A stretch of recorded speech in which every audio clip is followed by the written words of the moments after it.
जय श्री महाकाल। कई भक्त, पुजारी, साधक के घर में गंदी शक्तियाँ या शरीर में गंदी शक्तियाँ आ जाती हैं, तो उन सब से कैसे पहचान हम करें कि हमारे घर में या शरीर में गंदी शक्तियाँ हैं या अच्छी शक्तियाँ हैं? क्या उसके पहचान होते हैं? कैसे जाना जा सकता है? आज मैं आपको इसी विषय में आप लोगों को बताऊंगा, जिससे कोई भी व्यक्ति यह जान सकता है कि आपके घर में या शरीर में अच्छी शक्तियां हैं या गंदी शक्तियां हैं। कई बार साधक साधना करते हैं, वो मंत्र जप करते हैं, तो नए होने के कारण जो शक्तियां उनके शरीर पे खेल रही हैं या जो शक्तियां उनको मिल रही हैं, उन्हें यह ज्ञात नहीं होता है कि वह शक्तियां अच्छी शक्तियां हैं या गंदी शक्तियां हैं। वह शक्तियां उनका कल्याण करेंगी या उनका विनाश करेंगी। उसी प्रकार से जब कोई भी पुजारी भक्त घर में तस्वीर, फोटो या अन्य चीज़ों रख के पूजा शुरू कर देता है, तब भी आपके घर में गंदी शक्तियां आ जाती हैं और वह आपका पूजा भोग लेने लगती हैं। और इस समय से अगर लंबे समय से उनकी पूजाएं आराधनाएं की जाएं, तो एक तरीके से वो आपके हाथ से पूजा लेने की आदी हो जाती हैं। तब आप उनसे अपना पीछा बहुत ही मुश्किल से छुड़ा पाते हैं, या यूँ कहें कि आपको कहाँ कहाँ का दरवाज़ा न खटखटाना पड़े और समस्या का निदान बड़ा ही कठिन हो जाता है। सर्वप्रथम इन सब चीज़ों को जान लेना चाहिए कि बिना कोई सिद्ध गुरु के मार्गदर्शन के अलावा साधनाएं कदापि शुरू नहीं करनी चाहिए।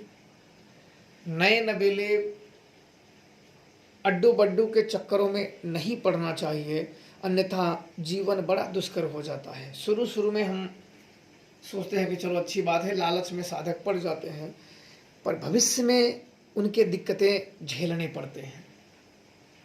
सबसे पहले गंदी शक्तियां आपके अंदर, जब आप कोई साधना करते हो, साधना की पहले बात करते हैं, जब आप साधना करते हो अगर कोई गंदी शक्तियां जागती हैं, तो वह सबसे पहले आपका शरीर पकड़ेंगी, आपका शरीर पकड़ेंगी और आपके अंतर मन में वो कुछ ना कुछ बताती रहेंगी। ऐसे कर दो, वैसे कर दो, वो कर दो, ये कर दो, वो कर दो। वो आपसे खुद ही तुम्हें आदेश जैसा देती रहेंगी कि तुम ये कर दो, वो कर दो, ऐसे करो, वैसे करो, और तुमको बड़ा ही एक अपने तरीके से, पूरी तरीके से वो अपने कब्जे में तुम्हें लेना चाहेंगी, पूरी तरीके से तुम्हें अपने कब्जे में। वो जानती हैं कि इंसान सदैव से लालची रहा है। इंसान के अंदर सबसे बड़ा जो दुर्गुण है वो लालच है। इंसान सदैव मुंह के बल गिरता है अपने लालच के कारण।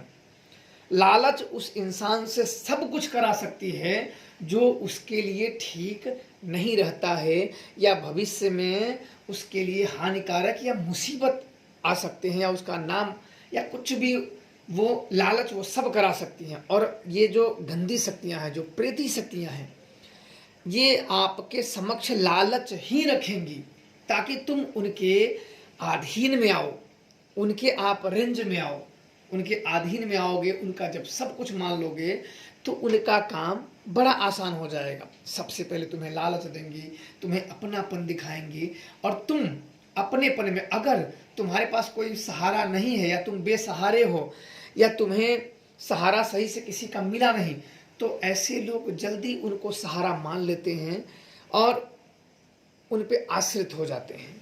और तब वो आश्रित, वो अपनी तरफ पूरी तरीके से कब्जे में ले लेते हैं। तब खूनी खेल शुरू होता है। तब वो सबसे अलग करना शुरू कर देती हैं। शरीर में तरह तरीके की समस्याएं आने लगती हैं। विदेशर जैसा माहौल होने लगता है। आपके परिवार, रिश्तेदार, सगे संबंधी जो आपसे जुड़े हुए हैं, उनमें किसी न किसी बात से ठाना बानी, यानी सब मिला जुला के आपको अलग अलग होने की तैयारियां चलने लगेगी।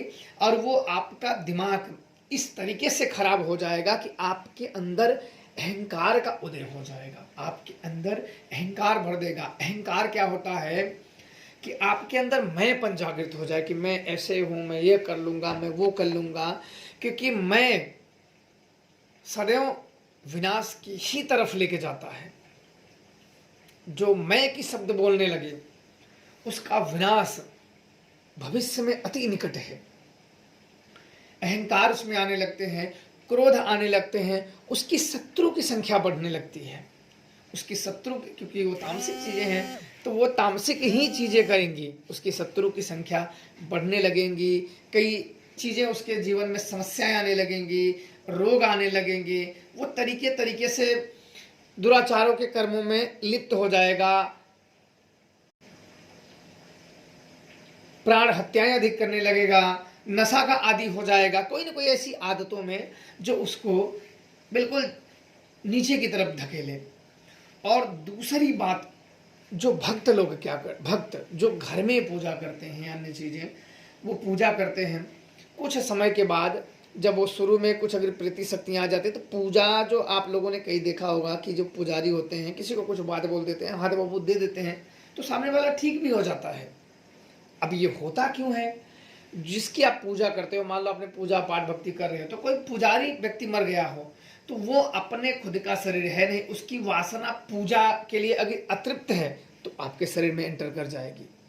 कोई पुजारी की आत्मा मर गई हो और वह पूजा के लिए अतृप्त हो, क्योंकि करोड़ों आत्माएं हैं, अतृप्त आत्माएं आपके अंदर घुस जाएंगी तो आप देखो ऐसे व्यक्ति को बड़ी पूजा करने लगते हैं, नहा दोनों टाइम नहाएंगे, हाथ पैर इतना भक्ताना जनाएंगे कि उनको देखने में भी लोगों को लगेगा कि तो कुछ ज्यादा ही है। मतलब एक तो होता है लिमिट और एक होता है कुछ ज्यादा। फिर वो अगर किसी को हाथ बबूत दे देंगे या कुछ दे देंगे तो उनसे ठीक भी हो जाता है, कुछ समय तक चलता है। ये जो क्रियाएं हैं, किसी को ठीक कर देना, किसी बिल्कुल हमेशा के लिए ठीक नहीं है। कोई अगर प्रेत बाधा है उसको आराम दे देना, राहत दे देना, हमेशा के लिए इनसे ठीक नहीं होगा।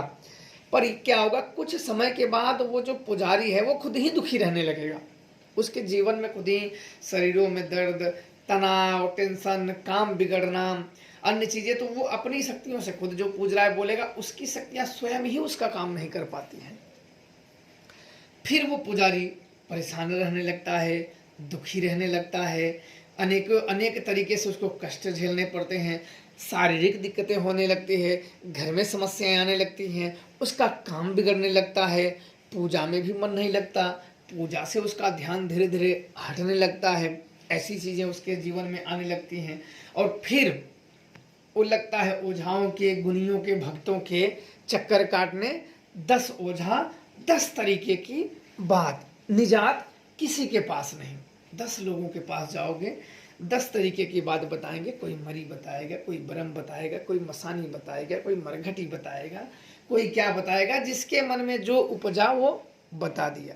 सच का ज्ञात नहीं होगा और वह व्यक्ति ठीक भी नहीं होगा, क्योंकि जो जो बोलते जाएंगे कि इधर बोलेंगे उधर बोलेंगे, क्या है क्या नहीं है, सत्य नहीं बोलेंगे। और असत्य से क्या चीज होगा, उसने वो भूत आपका शरीर साथ के छोड़ के जाना ही नहीं चाहेगा। आपके हाथ से उसने पूजा खाया है और जब पूजा खाएगा इतना जल्दी आसानी से कैसे जाएगा।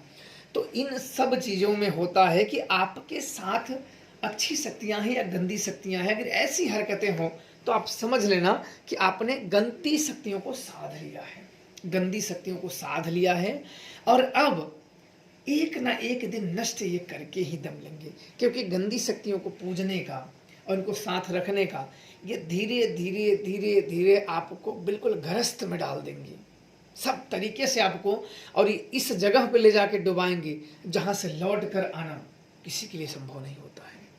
इसलिए सच्चे गुरु के मार्गदर्शन में, उनके देख रेख में साधनाएं, आराधनाएं, पूजा भक्ति करनी चाहिए ताकि जीवन में किसी भी प्रकार की हानि का सामना ना करना पड़े। जय श्री महाकाल।